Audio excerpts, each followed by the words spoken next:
அப்படியே நம்ம தமிழிசை இயக்கம் அப்படியே பாஞ்சு வாராக.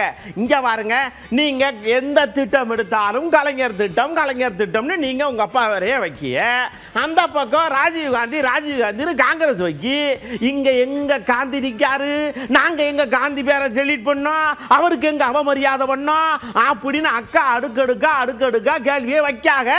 ஒவ்வொன்றுக்கும் பதிலாக தூடுங்க எல்லாரும். நாட்கள் அதிகரித்திருக்கிறது, சம்பளமும் அதிகரிக்கப்பட்டிருக்கிறது.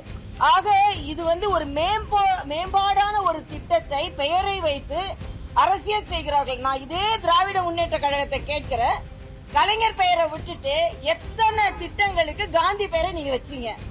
அதே மாதிரி காங்கிரஸ் ராஜீவ் காந்தி பேரை சோனியா காந்தி பேரை வச்சா, ராஜீவ் காந்தி ஏர்போர்ட் மட்டுமே 10 இருக்கு, ஆனா எத்தனை காந்தி பேரை வச்சீங்க நீங்க?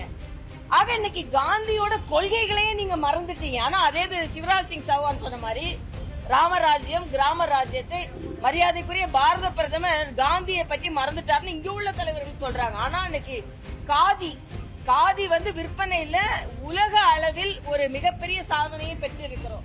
அதனால மரியாதைக்குரிய பாரத பிரதமர் காந்திய கொள்கைகளை பின்பற்றுகிறார்கள், எந்தவித சந்தேகமும் இல்ல.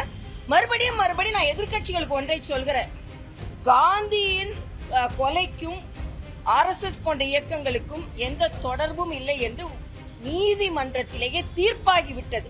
ஆனா மறுபடியும் திருப்பி அதை சொல்வதை நான் வன்மையாக கண்டிக்கிறேன்.